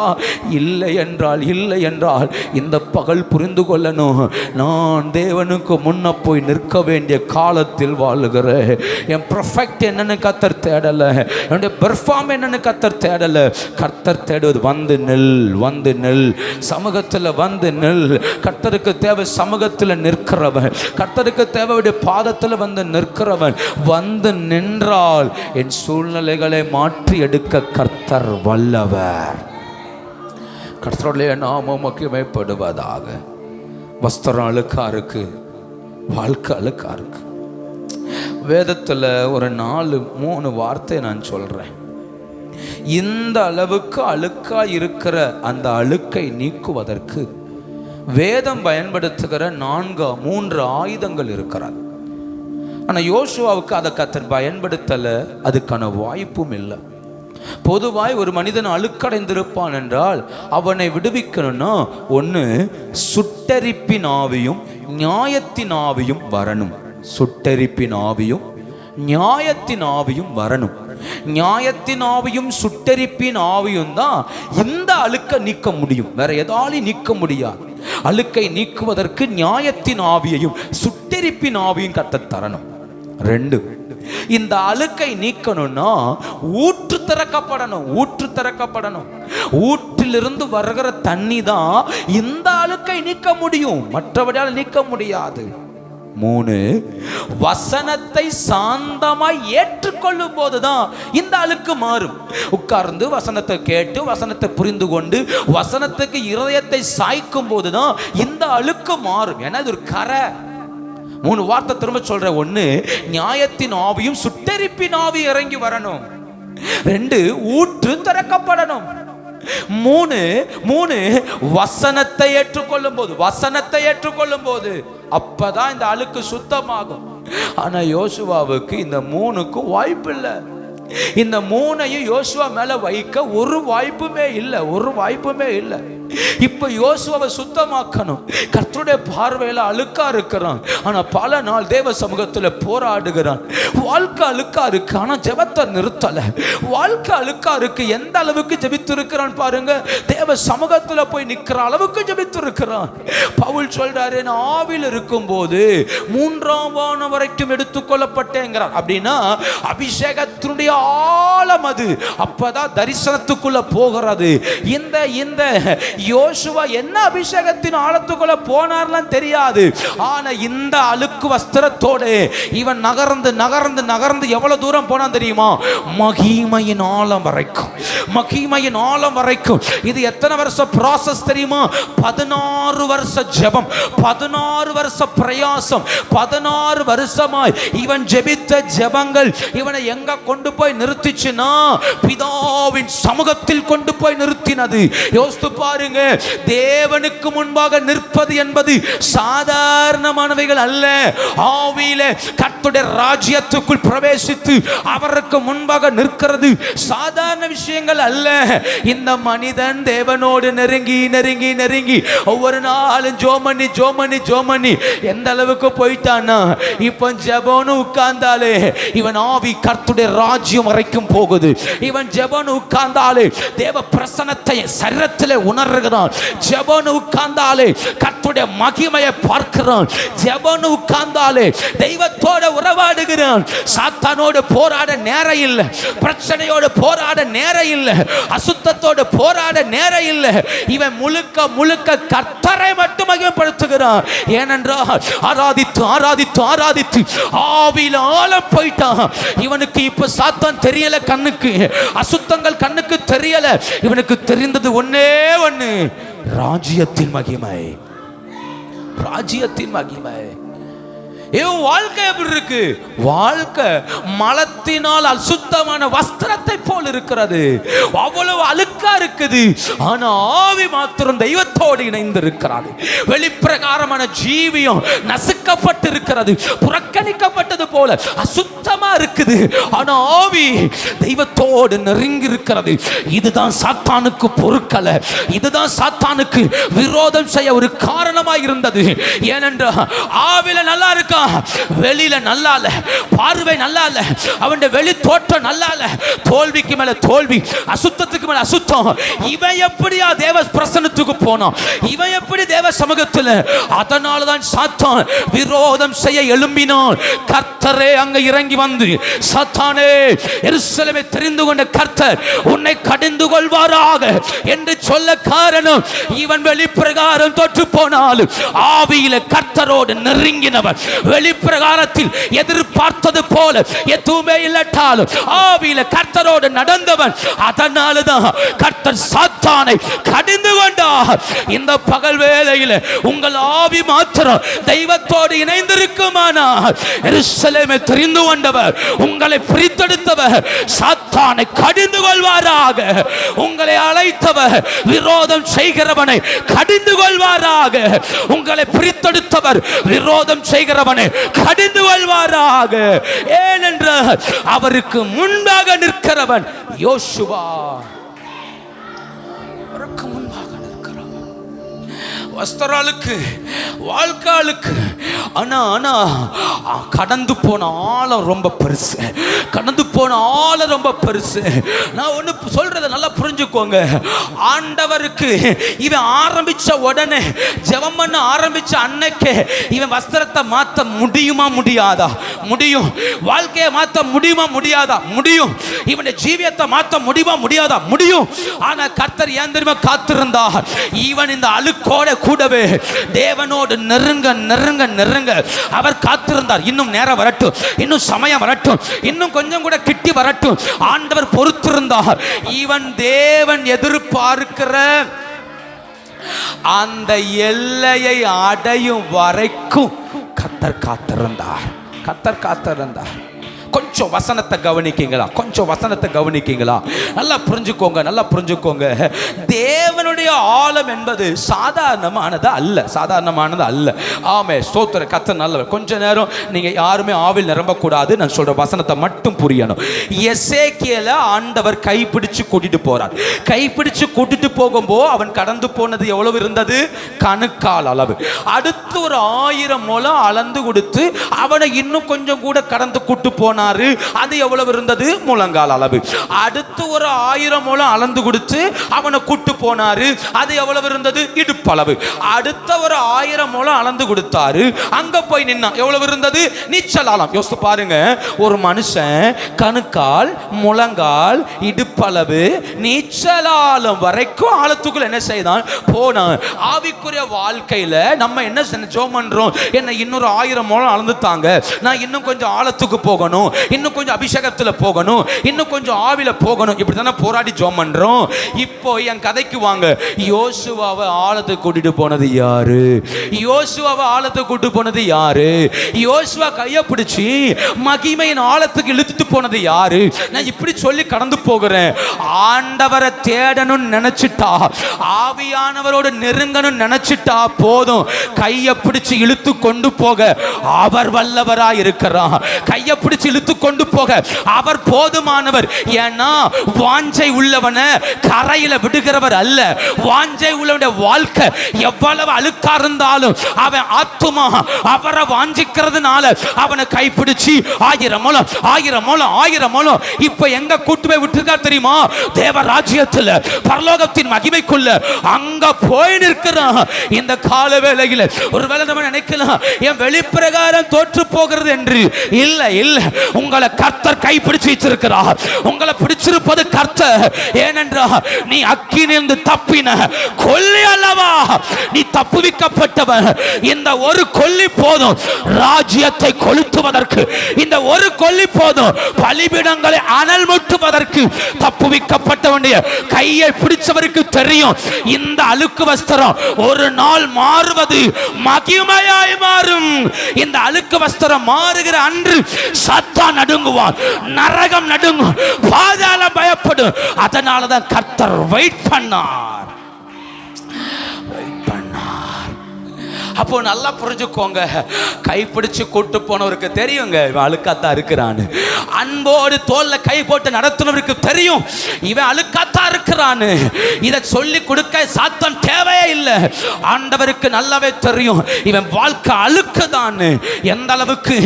மலத்தினால அழுக்கான அளவுக்கு அழுக்கானவன் தெரியும். கர்த்தருக்கு தெரியும், தெரியும், தெரியும். இந்த நாத்தம் கர்த்தருக்கு தெரியும். இதிலிருந்து வரக்கூடிய அசுத்தம் கர்த்தருக்கு தெரியும், தெரியும். தெரிஞ்சுதான் கூட்டு போறாரு, தெரிஞ்சுதான் நடத்திட்டு போனாரு, தெரிஞ்சுதான் ஆழத்து கொண்டு போனாரு. சும்மா வைக்க அல்ல, சும்மா வைக்க அல்ல. எவராலும் கிரகிக்க முடியாத ஒன்றை பரலோகம் செய்ய திட்டம் வைத்திருந்தது. எவராலும் யோசிக்க முடியாத ஒன்றை எவராலும் எவராலும் எவராலும் யோசித்து கூட பார்க்க முடியாத ஒன்றை பரலோகம் திட்டம் வைத்திருந்தது. ஆதாம் பாவம் செய்தபோ ஆண்டவர் தான் வஸ்திரம் உடுத்தி விட்டார். ஆனா அந்த வஸ்திரம் பூமிக்குரியது, பூமிக்குரியது. மோசே ஆரோனுக்கு வஸ்திரத்தை உடுத்தி விட்டார். ஆசாரியனுக்குரிய வஸ்திரம் பூமிக்குரியது, பூமிக்குரியது. யோசேப்பு அந்த குழியிலிருந்து தூக்கி விடப்படும் போது அவனுக்கு வஸ்திரம் உடுத்தி கூட்டிட்டு போனாங்க, பூமிக்குரிய மேன்மைக்காக. ஆனால் இந்த சகரியாவின் புஸ்தகம் 3ஆம் அதிகாரத்தில் இங்க வாசித்து பாருங்க, 4ஆம் வசனம் சொல்லுகிறது, அவர் தமக்கு முன்பாக நிற்கிறவர்களை நோக்கி, இவன் மேல் இருக்கிற அழுக்கு வஸ்திரங்களை களைந்து போடுங்கள், களைந்து போடுங்கள். நான் சொல்ற வார்த்தை அப்படியே புரிஞ்சுக்கோங்க. இந்த அழுக்க களையணும்னா பூமியில் இருக்கிற ஒருவனாலும் முடியாது, பூமியில் இருக்கிற ஒருவனாலும் முடியல. ஏன் தெரியுமா? ஆண்டவர் நம்மளை சில நேரம் வித்தியாசமாவே நடத்துறாரு. இந்த அழுக்க களைப்பதற்காகவே தூத கூட்டத்தை கர்த்தர் ஆயத்தம் பண்ணி அவர் வைத்திருக்கிறார். இந்த அழுக்கை நீக்கணும், இந்த வாழ்க்கையை மாற்றணும், இந்த ஜீவியத்தை மாற்றணும், இந்த அழுக்கான சூழலை மாற்றணும். இவனுக்காக பரலோகம் ஒரு சிறந்த வஸ்திரங்களை ஆயத்தம் பண்ணி வைத்துவிட்டு காத்திருக்கிறது. ஏறி வருவான், ஏறி வருவான் என்று இவன் ஒவ்வொரு படியாய் ஏறி வர பரலோகம் சந்தோஷப்பட்டது. ஏறி வருகிறான், ஒரு நாள் ஏறி வருவான், சமூகத்தில் வந்து நிற்பான். அன்னைக்கு வஸ்திரங்கள் மாற்றப்படும் என்று கர்த்தர் அறிந்திருந்தார். இந்த கால வேளையில் நீங்கள் நான் ஏறி வந்திருப்பது தேவ சமூகத்தில், தேவ சமூகத்தில் ஒவ்வொரு படிகளாய் ஏறி வந்திருப்பது தேவ சமூகத்தில் ஒவ்வொரு படிகளாய். அழுக்கு நிறைஞ்ச வாழ்க்கை, அழுக்கு நிறைஞ்ச ஜீவியம், அழுக்கு மூட்டையோடு ஏறி வந்திருக்கிறது தேவ சமூகம். இந்த கால வேளையில், இந்த கால வேளையில் என் மேல் இருக்கிற, நம் மேல் இருக்கிற அழுக்கு வஸ்திரங்களை நீக்கி போட கர்த்தர் வல்லவர், கர்த்தர் வல்லவர், கர்த்தர் வல்லவர். இந்த அழுக்க பூமியில நீக்கி இருந்திருக்கலாம்ல, சுட்டெரிப்பின் ஆவியும் நியாயத்தின் ஆவியும் அனுப்பி நீக்கி இருந்திருக்கலாம்ல, ஊற்றை திறந்து விட்டு நீக்கி இருந்திருக்கலாம்ல, வசனத்தை அனுப்பி நீக்கி இருந்திருக்கலாம்ல. ஏன் ஆண்டவர் இவ்வளவு தூரம் கொண்டு வந்தா? இவனை தன் கையால் அலங்கரிக்க கர்த்தர் நினைத்தார், இவனை தன் கையால் புடமிட கர்த்தர் நினைத்தார், இவனை தன்னுடைய கையால் உருவாக்க கர்த்தர் நினைத்தார். இந்த பகல் வேளையில் யார் தேவனுடைய கையினால் உருவாக்கப்படுகிறார்களோ அவர்களை தேவனே அலங்கரிக்கிறார், தேவனே அலங்கரிக்கிறார். அவர் சொல்ற வார்த்தை இல்லையா, பார் நான் உன் அக்கிரமத்தை உன்னிலிருந்து நீங்க செய்து உனக்கு சிறந்த வஸ்திரங்களை தரிப்பித்தேன், சிறந்த வஸ்திரங்களை தரிப்பித்தேன். அக்கிரமத்தை நீங்க செய்த தேவ சமூகத்தில் நின்னா, இவன் தேவ சமூகத்தில் நிற்க தகுதியற்றவன் என்று சொல்லத்தான் சாத்தானே வந்தான். ஆனால் சாத்தானையே துரத்திட்டு கர்த்தரின் வஸ்திரங்கள் எல்லாம் மாற்றுகிறார், சிறந்த வஸ்திரங்களை இவனுக்கு கொடுக்கிறார், தலையில் சுத்தமான பாகையை வைக்கிறார். 5ஆம் வசனம் சொல்லுது, அவன் சிரசின் மேல் சுத்தமான பாகையை வைப்பார்களாக என்றார். அப்பொழுது சுத்தமான பாகையை அவன் சிரசின் மேல் வைத்து அவனுக்கு வஸ்திரங்களை தரிப்பித்தார்கள். கர்த்தருடைய தூதன் அங்கே நின்றார். இவ்வளோ ப்ராசஸ் நடக்குது. வசனம் சொல்லுது, கர்த்தருடைய தூதன் அங்கே நின்றான், அங்கே நின்றான். எத்தனை பேர் அந்த கால வேளையில் கர்த்தரை நம்புறீங்க? என் அழுக்கை மாற்ற கர்த்தர் வல்லவர், என் அழுக்கை நீக்க கர்த்தர் வல்லவர், என் அழுக்கான நிலைகளை உடைத்தெறிய கர்த்தர் வல்லவர். அவர் சமூகத்தில் நிற்கிற என்னை கரம் பிடிச்சு கூட்டு போறாரு. இன்னும் 1000 முழம் வா, இன்னும் 1000 முழம் வா, இன்னும் 1000 முழம் வா. சூழ்நிலை மாறல, ஆனால் கர்த்தர் கூட்டிட்டு போறார். சூழ்நிலை மாறல, ஆனால் கர்த்தர் இன்னும் ஆழத்தை கூட்டிட்டு போறார். சூழ்நிலை மாறல, இன்னும் ஜெபிக்க வைக்கிறார். சூழ்நிலை மாறல, இன்னும் ஆராதிக்க வைக்கிறார். சூழ்நிலை மாறல, இன்னும் கர்த்தரோடு நடக்க வைக்கிறார். ஏன் நினைக்கிறீங்க? என் அழுக்கு வஸ்திரத்தை மாற்றுவதற்கு அவரே சித்தம் வைத்திருக்கிறார். அவர் தன் கைகளாலே உடைத்து போட, தன் கைகளாலே அவைகளை மாற்றி போட ஒரு பெரிய திட்டத்தை வைத்திருந்தார். வசனம் சொல்லுகிறது, கர்த்தர் எல்லாத்தையும் மாற்றினார். தூதன் அவன் அருகே நின்றார், தூதன் அவன் அருகே நின்றார். இந்த கால வேளையில் நல்லா புரிந்து கொள்ளணும். தேவனுக்கு முன்ன நிற்கிறது ஒன்றும் சாதாரண காரியம் அல்ல. கர்த்தருக்கு முன்ன நின்று ஆராதிப்பதும், கர்த்தருக்கு முன்ன நின்று ஜெபிப்பதும் சாதாரணமான காரியங்கள் அல்ல. அவரோடு நெருங்க அவர் நம்முடைய வாழ்வில் இருக்கிற எல்லா சூழ்நிலைகளையும், எல்லா நிலைமைகளையும் அவர் மாற்றி போடுகிறார். அழுக்குதான், வாழ்க்கை அழுக்குதான். யோபு சொல்லுகிறார், நான் அழுகிறதுனால என் முகம் அழுக்கடைந்திருக்கிறது அப்படின்னு. நான் அழுததுனால என் முகமெல்லாம் அழுக்காயிற்று. அவ்வளவு சொல்கிறார். அவ்வளவு சூழ்நிலைகள், அவ்வளோ போராட்டங்கள், அழுக்குதான். ஆனால் நான் சுமந்து வந்தது தேவ பிரசன்னத்தை. அழுக்குதான ஏறி வந்த ஒவ்வொரு படிகளும் தேவ பிரசன்னம். அழுக்குதான். யோசித்து பாருங்க, உங்கள் இடுப்பில் ஒரு 20 கிலோ வெயிட்டுள்ள ஒரு மூடையை கட்டி விட்டுட்டு படியில் ஏறி போங்கன்னு சொன்னால் எவ்வளோ ஏற முடியும்? எவ்வளோ ஏற முடியும்? ஒரு 20 கிலோ வெயிட்டு பின்னாடி தொங்குது. ஒரு 20 கிலோ வெயிட்டு கீழே தொங்குதுன்னு வச்சுக்கோங்க. தொங்க தொங்க தொங்க அது முன்னேற விடாது. அதையும் வச்சுட்டு ஒருத்தன் மேலே ஏறி வரன்னா அது சாதாரண காரியமும் கிடையாது. அவன் ஒரு படி எடுத்து வச்சா வெயிட்டு 10 படி கீழே இழுக்கும். ஒரு படி அவன் மேலே ஏறி வரும்போ அவனை சுற்றி இருக்கிற சூழ்நிலை அவனை ஒரு படி கீழே இழுக்கும். ஆனால் அதை வச்சுக்கிட்டாக்கும் ராஜ்யத்துக்குள்ளே வந்திருக்கிறான். அதை வச்சுக்கிட்டாக்கும் இவ்வளோ தூரம் ஏறி வந்திருக்கிறான். இதை சுமந்துக்கிட்டாக்கும் இவ்வளோ தூரம் ஏறி வந்திருக்கிறான். அவ்வளோ தூரம் ஏறி வந்தவனை சாத்தான் கையில் சும்மா தூக்கி விடுவார்னு நினச்சியலா? சாத்தான் கையில் சாத்தான் நினச்ச உடனே விரோதம் செய்ய விட்டுருவார் நினைக்கிறீங்களா? அவன் ஏறி வந்த படிகளே சாட்சி சொல்லும். அவன் ஏறி வந்த ஒவ்வொரு வழிகளும் சாட்சி சொல்லும். அவன் ஏறி வந்த ஒவ்வொரு சூழ்நிலைகளும் சாட்சி சொல்லும். இவன் எவ்வளவு கர்த்தரோடு நடந்தான் என்று. அப்போ நல்லா புரிய வேண்டிய ஒன்று, நான் ஏறி போக வேண்டியது தேவ சமூகத்தில். நான் ஏறி போக வேண்டிய ஒன்று தேவ பிரசன்னத்துக்குள்ள. எனக்கு எவ்வளவு கீழே இழுக்கக்கூடிய நிலைகள் இருந்தாலும் ஏறி போக வேண்டிய சமூகத்தை மட்டும் இழக்கவே கூடாது. எவ்வளவு கீழே இழக்கக்கூடிய நிலைகள் இருந்தாலும் சமூகத்தில் தவண்டாகிலும் ஏறி போகணும். ஏன்னா சமூகத்தில் நிற்கிறவனுக்காக கர்த்தர் செயல்படுகிறார். தேவ பிரசன்னத்தில் நிற்கிறவனுக்காக ஆண்டவர் செயல்படுகிறார். தேவ பிரசன்னத்தில் வாழ்கிறவனுக்காக பரலோகம் செயல்படுகிறது. தேவ பிரசன்னத்தில் ஏறி வருகிறவனை பரலோகம் அருவருப்பாய் நினைப்பதில்லை. தேவ பிரசன்னத்தில் நிற்கிறவனை பரலோகம் அற்பமாக நினைப்பதில்லை. அதனால தான் இந்த மனுஷனை குறித்து வேதத்தில் வாசிக்கிறோம். அவன் தூதனுக்கு முன்பாக கர்த்தருடைய சமூகத்தில் வந்து நின்றான். 16 வருஷ ஜெபம், 16 வருஷ பிரயாசம், 16 வருஷ கண்ணீர், 16 வருஷ வெறுமை, 16 வருஷ போராட்டம் ஒரே நாளில் மாறினது. ஒரே நாளில் கர்த்தர் டோட்டலாக மாற்றினார். அவனுக்கு ஒரு புதிய மகிமையும் புதிய வாழ்க்கையை கர்த்தர் கொடுத்தார்.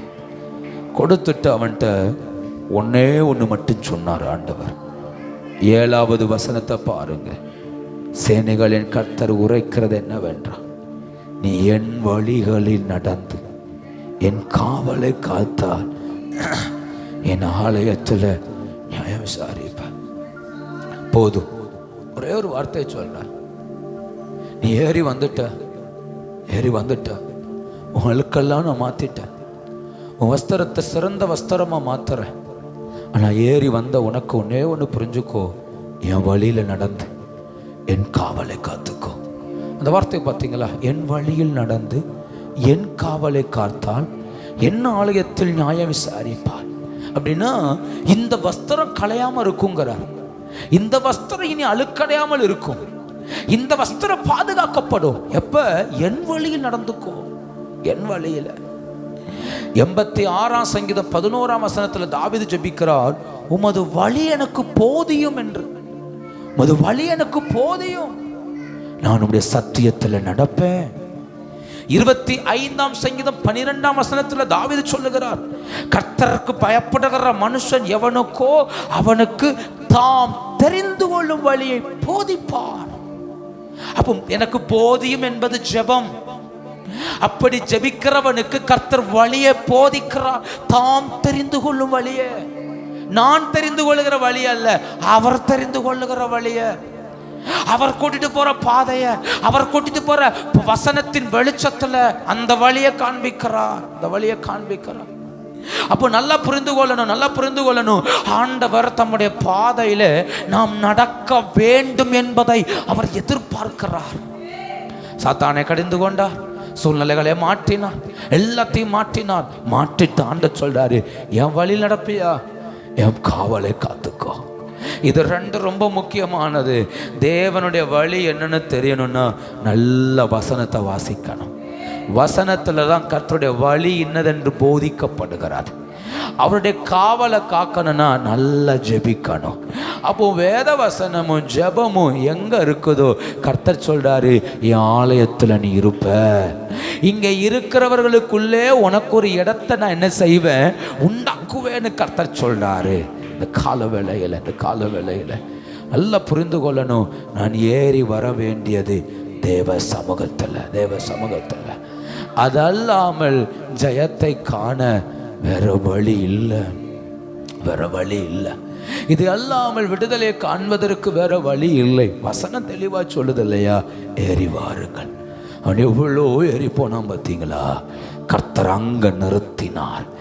ஏறி வருகிறவன் கையில தான் வழிகளை கர்த்தரால் போதிக்க முடியும். எல்லாருக்கும் தேவனுடைய வழி புரியாது, எல்லாராலையும் தேவனுடைய பாதைகளை புரிந்து கொள்ளவே முடியாது. ஆனால் அவருக்கு பயப்படுகிறவனுக்கு தாம் தெரிந்து கொள்ளும் வழியை போதிக்கிறார். அப்படின்னா நம்ம ஒரு நன்மைக்காக நம்ம பிரயாசப்படுகிறோம் என்றால் அது இந்த வழியா வர வேண்டான்னு கர்த்தர் நினைச்சா வேற வழியா அதை கொண்டு வருகிறார். அந்த பாதையில கர்த்தர் நம்மை நடத்துகிறார். அவர் விரும்புகிற வழியில், அவர் விரும்புகிற பாதையில அவர் நமக்கு என்ன சொல்லுகிறாரோ அந்த பாதையில் நடக்கும்படி கர்த்தர் உதவி செய்கிறார். இந்த கால வேளையில சமூகத்தில் ஏறி போவோம். அப்போ ஆண்டவர் நம்மை நடத்த விரும்பும் பாதையில் சந்தோஷத்தோடு வசனத்தை பிடித்து கொண்டு வசனத்தின் வெளிச்சத்தில் நாம் நடந்து தேவன் அந்த பிரசன்னத்தை காத்து கொள்வோமானால் அவருடைய ஆலயத்தில் நிலைத்திருக்கும்படி செய்வார். அப்போ யோசுவாட்ட எதெல்லாம் பார்த்தார்? அவன் அழுக்கு வஸ்திரம் உடுத்திருக்கிறது அவருக்கு தெரியும். அவன் அக்கினிலிருந்து தப்பின கொள்ளி என்று அவருக்கு தெரியும். எல்லாத்துக்கும் மேல அவன் ஏறி வந்த ஸ்தானம் அவருக்கு என்னதென்று தெரியும். அவர் மகிமையில ஏறி வந்தது கர்த்தருக்கு தெரியும். அதனால கர்த்தர் சொன்னார், என் ஆலயத்தில் இருப்ப. தேவனுக்கு முன்ன நிற்கிறதுக்கு நமக்கு ஒரு இடம் உண்டாகும்படி ஏறி வருவோம். கர்த்தர் நம்மை நடத்துவார். கண்களை மூடி ஜெபிக்கலாம். அல்லேலூயா. ஆனந்தமே சமூகமே பேரின்பமே உங்க பிரசன்னமே ஆனந்தமே சமூகமே பேரின்பமே உங்க பிரசன்னமே இருக்கின்றே என்று சொன்னீரே, இருப்பதாலே நன்றி சொல்வேனே. இருக்கிறேன் என்று சொன்னி இருப்பதாலே நன்றி. ஆனந்தமே ஆனந்த ஓம் சமூகமே பேரின்பமே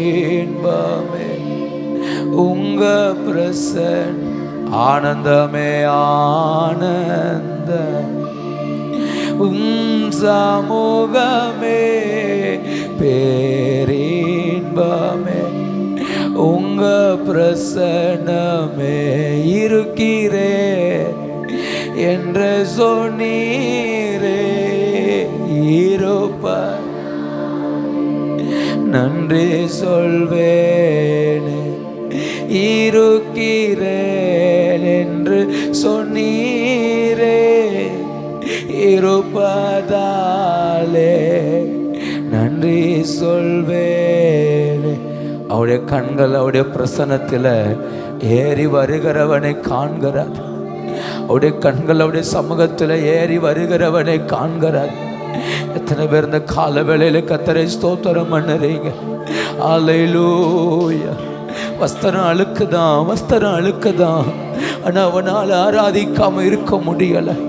வஸ்திரம் அழுக்குதான், தேவ பிரசன்னத்தை விட்டு ஓட முடியல. வஸ்திரம் அழுக்குதான், ஆனா ஏறி வந்தான் தேவ பிரசன்னத்தில் ஏறி வந்தான், தேவ மகிமையில ஏறி வந்தான். ஏறி வந்தான், தேவ சமூகத்தில் ஏறி வந்தான். கர்த்தர் அவனை கைப்பிடிச்சு அழைச்சிட்டே போனார். கர்த்தர் கைப்பிடிச்சு அழைச்சிட்டே போனார். அவனுக்கு கொடுத்த மகிமை ரொம்ப பெருசு, அவனுக்கு கொடுத்த ஸ்தானம் ரொம்ப பெருசு, அவன் உணர்ந்த தேவ பிரசன்னம் ரொம்ப பெருசு. அதனாலதான் சாத்தான் அவனுக்கு விரோதம் செய்ய வந்தான்.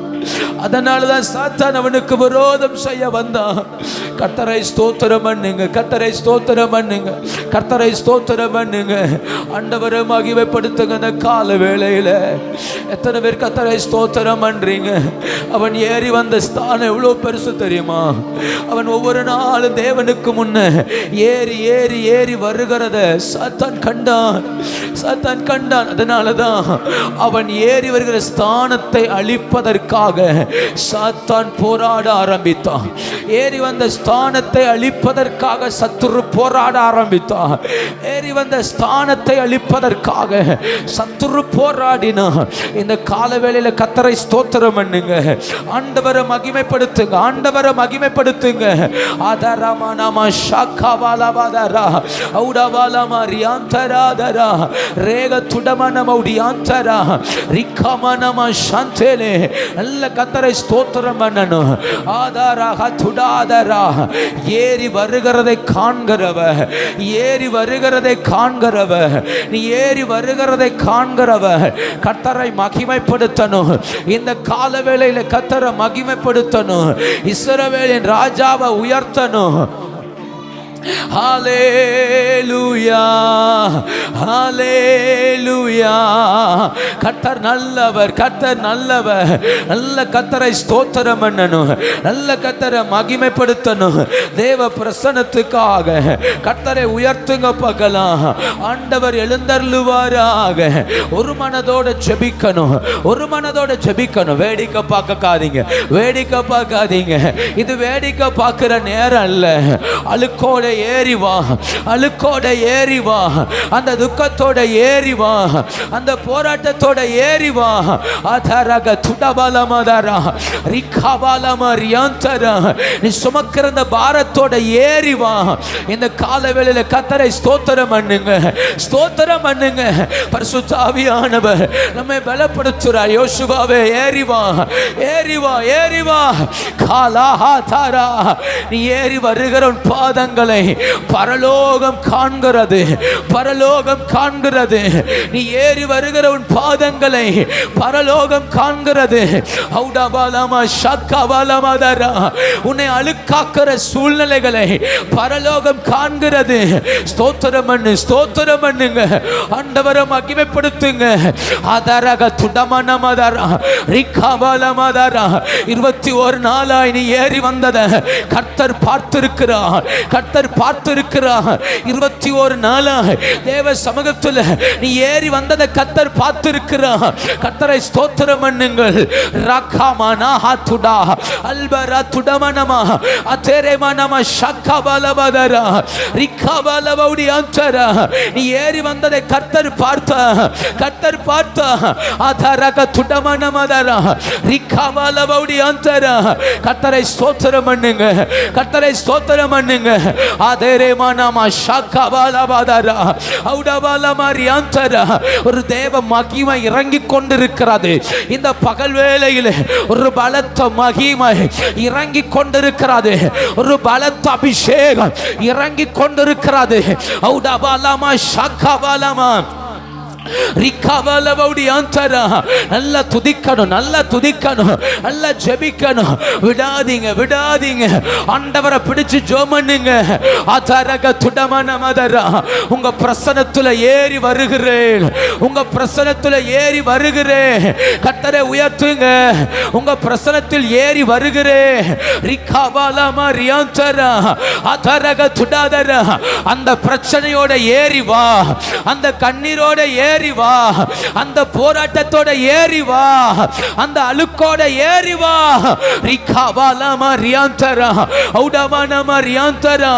அவருடைய சமூகத்தில் நிற்கிறவனுக்காக அவர் எழுந்தருளுவார், அவர் எழுந்தருளுவார். நீ ஏறி வா.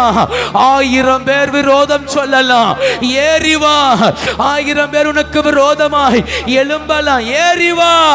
காமானா அதரா அதரமன மரியாந்தரே ரிகவல மதரா ஔடவல மரியாந்தரே. ஆண்டவர் எழுந்தருளுகிறார், ஆண்டவர் எழுந்தருளுகிறார், ஆண்டவர் எழுந்தருளுகிறார். கர்த்தரை ஸ்தோத்திரம் பண்றீங்களா? ஆண்டவரை மகிமைப்படுத்துறீங்களா?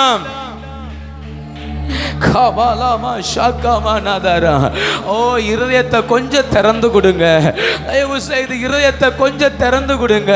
வெறுமையா இருக்காதீங்க, வெறுமையா இருக்காதீங்க. நீங்க அமைதியா இருக்க கூடாது. ஆண்டவரை நோக்கி பாருங்க, ஆண்டவரை நோக்கி. யாருக்கோ பிரசங்கம் நினைக்காதீங்க, யாருக்கோ பிரசங்கம் வசனம் நினைக்காதீங்க. வாய் திறந்து ஜெபம் பண்ணுங்க, வாய் திறந்து ஜெபம் பண்ணுங்க. ஆண்டவரை உணர்ந்து ஜெபம் பண்ணுங்க. எனக்கு உதவி செய்யுங்கப்பா, எனக்கு உதவி செய்யுங்கப்பா. நான் ஏறி வருகிறேன், ஏறி வருகிறேன், அந்த சுமையோட ஏறி வருகிறேன். ஜெபம்னுங்க பார்க்கலாம். ஜெபிக்க விருப்பம் இல்லதா, ஆனா ஏறி வர்றேன்ப்பா. ஆராதிக்க விருப்பம் இல்லதா, ஆனா ஏறி வர்றேன் ஆண்டவரே. ஆமென், ஆமென். நன்றி சொல்ல விருப்பம் இல்ல, ஆனாலும் ஏறி வரேன்ப்பா. காலாதா ராமா ஔடபாலமா ரியாந்தரா அதரக துடமனமதரா ரிகவாலமா ரியாந்தரா. ஆமென், ஆமென், ஆமென். ஏறி வருகிறேன், ஏறி வருகிறேன். சொல்லுங்க கர்த்தரை நோக்கி பார்த்து.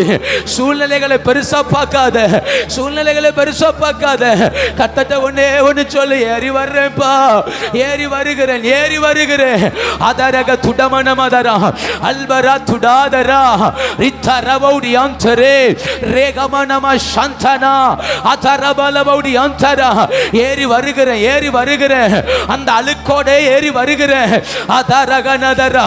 என் கையை பிடிச்சு கூட்டிட்டு போங்க, என் கையை பிடிச்சு இழுத்து கொண்டு போங்க. ரகவலவதரா. இதுவரைக்கும் உன்னை சுமந்தவரால உன்னை கொண்டு வர முடியாதா? இதுவரைக்கும் உன்னை சுமந்தவரால ஆமே மகிமைக்குள்ள கொண்டு போக முடியாதா? இதுவரைக்கும் உன்னை சுமந்தவரால சத்துரு உனக்கு விரோதம் செய்யும் போது விட்டு விடுவாரா? விட்டு விடுவாரா? ரிகவல ஆதாரா அதரமனமதரா. ஏறி வருகிற உன்னை கர்த்தர் விட்டு விடுவாரா? ரிகவலவௌடி அந்தரா எத்தனை பேர் கர்த்தரை ஸ்தோத்திரம் பண்றீங்க? அவருடைய பிரசன்னத்தில் நிற்கிற உன்னை கர்த்தர் விட்டு விடுவாரா? ஏறி வா, ஏறி வா. ரிகந்தனம சந்தேலே அல்பர துடவலவௌடியாந்தரா. இயேசுவே. எல்லாரும் கர்த்தரை ஸ்தோத்திரம் பண்ணுவோமா? எல்லாரும் கர்த்தரை மகிமைப்படுத்துவோமா? ஹalleluya. கமாமானாதரா. ஒரு அபிஷேகம் இறங்கி வரட்டும், ஒரு அபிஷேகம் இறங்கி வரட்டும். இந்த பகல் வேளையில் ஒரு அபிஷேகம் இறங்கி வரட்டுமே. அதரக துடமனமதரா ரிகவலவௌடி அந்தரா. ஒரு மகிமை இறங்கி வரட்டுமே, ஒரு மகிமை இறங்கி வரட்டுமே. ரிகந்தனம சந்தேனே. தெரிந்து கொள்ளப்பட்டவனுக்காக ஒரு பலத்த மகிமை, தெரிந்து கொள்ளப்பட்டவனுக்காக ஒரு பலத்த மகிமை, தெரிந்து கொள்ளப்பட்டவனுக்காக ஒரு பலத்த மகிமை. அதரக துரமனமதரா அல்பரா துடமனமதரா ரித்தரக துடாதரா ரிகந்தனம சந்தேலே ரிகவலவௌடி அந்தரா அல்பரா துடாதரா அத்தேரேமல ஹதுரா ரேகமனம ரியாந்தரே ஔடதரம சந்தன ரிகவலக துடாதரா ஓரகதரமனமதரா ரேக துடவலவௌடி அந்தரா அல்பரா ரக துடமனமதரவௌடி அந்தரே ஓரகதரமனமதரா. ஹalleluya, ஹalleluya, ஹalleluya. ஒரு பேலன், ஒரு பேலன், ஒரு பேலன். ஷாமலாதாரா ஔடதரக துடா ரிகமனமதரா ஔடவலவௌடி அந்தரா அதரக துடாதரா ரிகவலவௌடி அந்தரா. ஓரகதரே. எருசலேமை தெரிந்து கொண்ட கர்த்தர் உன்னை கடிந்து கொள்வாராக. எருசலேமை தெரிந்து கொண்ட கர்த்தர் சாத்தானே உன்னை கர்த்தர் கடிந்து கொள்வாராக. எருசலேமை தெரிந்து கொண்ட ஆண்டவர் உன்னை கடிந்து கொள்வாராக. ரிகவலவதரா ஔடதரா அத்தரே ரிகவ அரண்களை உடைக்க போராடுகிறவனே, கர்த்தர் உன்னை கடிந்து கொள்வாராக இயேசுவின் நாமத்தினால். ரிகந்தனமா உடதரவலவ ரியாந்தரதர ரிகவலகதுடா ரகவலவடியாந்தரே ரிகந்தனமா சந்தன அல்பரதரே ரிகதுடவலவடியாந்தர அதரகதுடவனமதர ரிகமனமவுடியாந்தர இயேசுவின் நாமத்தினால், இயேசுவின் நாமத்தினால் கர்த்தர் கடிந்து கொள்வாராக, கர்த்தர் கடிந்து கொள்வாராக, கர்த்தர் கடிந்து கொள்வாராக. ரிகவலஹதரமா ரிகந்தனமா ஷேகெதரே உடவலவடியாந்தர. ஆமென், ஆமென். விரோதம் செய்ய நினைக்கிறவனை கர்த்தர் கடிந்து கொள்வாராக.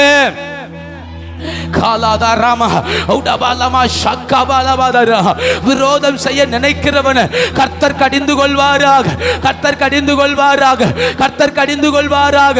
இயேசுவின் நாமத்தினால், இயேசுவின் நாமத்தினால், இயேசுவின் நாமத்தினால். அதரமனம ரிக்கவலவதர ஔடவலவ ஷக்கதர ஒரக்கதுடமனமதர அதரே கர்த்தர் கடிந்து கொள்வாராக, கர்த்தர் கடிந்து கொள்வாராக. இயேசுவின் நாமத்தினால் எதிர்த்து நிற்கிறவனை கர்த்தர் கடிந்து கொள்வாராக, விரோதிக்கிறவனை கர்த்தர் கடிந்து கொள்வாராக, குற்றம் சாட்டுகிறவனை கர்த்தர் கடிந்து கொள்வாராக, இதயத்திலே போராடுகிறவனை கர்த்தர் கடிந்து கொள்வாராக. கபலஹதரா அதரேமனதரா உடவலமதரா சோர்ந்து போக பண்ணுகிறவனை கர்த்தர் கடிந்து கொள்வாராக. ரிகவலவதரா அதரகதுடா சஞ்சலங்களையும் நெருக்கங்களையும் விதைக்கிறவனை கர்த்தர் கடிந்து கொள்வாராக, கர்த்தர் கடிந்து கொள்வாராக. இயேசுவின் நாமத்தினால கபபபதரபா ரிகந்தனமா உடஹதுடா அல்வரதுடாதரா அத்தரேமலம சந்தனா ரிகந்தனமா ரேகதுடவலவடியாந்தரா கர்த்தர் கடிந்து கொள்வாராக, கர்த்தர் கடிந்து கொள்வாராக. ரிகமன அத்தரே அதரகதுடாதர கர்த்தர் கடிந்து கொள்வாராக. எதிர்த்து நிற்கிற எல்லா போராட்டங்களையும் ஆண்டவர் கடிந்து கொள்வாராக. கபபபதரமா ரிகந்தனமா சந்தனா அல்வரதுடாதரா கபலவதரா ரேகதுடவலவடியாந்தரே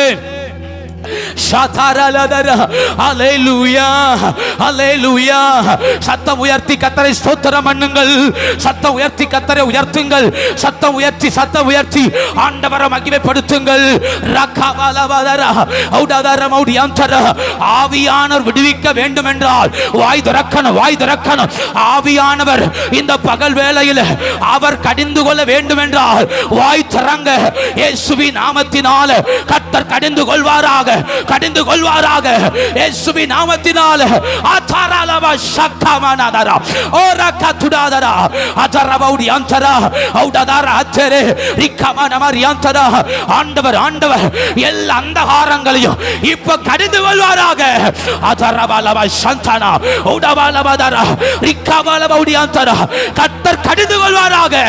காலஹதரமா உடவலமவுடியாந்தரா அதரகதுடாதரா ரேமனம சந்தனா ரிக்கமனமதரா. ஜெபிங்க, ஜெபிங்க, ஜெபிங்க. இயேசுவின் நாமத்தினால கர்த்தர் கடிந்து கொள்வாராக, கடிந்து கொள்வாராக. இயேசுவின் நாமத்தினால ரக்கதரமா உடவலமவுடியாந்தரா. ஆண்டவர், ஆண்டவர் எல்லா சூழ்நிலைகளையும் கடிந்து கொள்வாராக. உடவலவ ஷக்கவலவதரா ரிகவலவதரா உடவலவரியாந்தரா ரேகதுடவலவதரா மனமா ஷக்கவலவதரா மனமா ஓரக்கதுடாதரா ரேகதுடவலவடியாந்தரா உடதரம ஷக்கவலவதரா ரித்தரகனதரகதுடமனமதரா ரிகமனம ஷக்கவலவதரா உடவலவரியாந்தரா ஓரக்கதுடாதரகனதரா. நீ அக்கினிலிருந்து தப்பின கொள்ளி அல்லவா, அக்கினிலிருந்து தப்பின கொள்ளி அல்லவா. காபாலாபாதாரா அக்கினிலிருந்து தப்பின கொள்ளி அல்லவா. கர்த்தருடைய மகிமை, கர்த்தருடைய மகிமை, கர்த்தருடைய மகிமை, கர்த்தருடைய மகிமை இந்த கால வேளையில கர்த்தருடைய மகிமை. உடபாலபா ஷக்காபாலாபாதாரா அக்கினிலிருந்து தப்பின கொள்ளி அல்லவா. ஒரு தேவ மகிமை, ஒரு ஒரு தேவ மகிமை, ஒரு தேவ மகிமை, ஒரு தேவ மகிமை. அக்கின்னு தப்பின கொல்லி அல்லவா, ஒரு தேவ மகிமை. அல்பரா துடமன மதரா ரிகபலபதரா உடபலப ஷக்கபலபதரா அதரகனதரக துடமன மதரா ரிகந்தனம ஷக்கபலபதரா. நீ தப்பினது அக்கினில் இருந்தல்லவா, நீ தப்பினது அக்கினில் இருந்தல்லவா, அக்கினிலிருந்து தப்பின கொல்லி அல்லவா. கபாலா ஹதாராமா உடபலப ஷக்கபலபதரா அத்துடமன மதரமனம ரிகதுடபலபவுடியாந்தரா. நல்ல கர்த்தரை ஸ்தோத்திரம் பண்ணணும், ஆண்டவரை மகிமைப்படுத்தணும். ஆதேரே மலா ஹத்துடமன மதரா ரிகபலபவுடியாந்தரே. ஹalleluya. ஒரு தேவ மகிமை, ஒரு தேவ மகிமை. கமாமானதரா ஔடபலமரியாந்தரா ஆதரக துடமனமதரா ரிகபலபவுடியாந்தரே அல்பரா துடமனமதரா ரிகபலபவுடியாந்தரா. கர்த்தரை மகிமைப்படுத்துங்க, கர்த்தரை மகிமைப்படுத்துங்க. ஒரு பலத்த அபிஷேகம், ஒரு பலத்த அபிஷேகம். அக்கினிலிருந்து தப்பின அந்த கொல்லியின் மேல ஒரு பலத்த அபிஷேகம். அக்கினி தப்பின அந்த கொல்லியின் மேல ஒரு பலத்த தேவ பல ரிகந்தனம ஷக்கபலபதரா. அக்கினி தப்பின அந்த கொல்லியின் மேல ஒரு தேவ கிருபை அமர்வதாக. கபலப ஷக்கபலபதரா பலபோடியாந்த. நன்றி அப்பா, நன்றி, நன்றி அப்பா, நன்றி ஆண்டவரே. ஓ இயேசுவே, ஆவியானவரே, நேசரின் மார்பினிலே இனிதாய் சாய்ந்திடவே, நேசரின் மார்பினிலே இனிதாய் சாய்ந்திடவே, ஏக்கமோற்றே விரும்பி வந்த உந்தன் பாதத்திலே. ஓ ஏக்கமோற்றே விரும்பி வந்த உந்தன்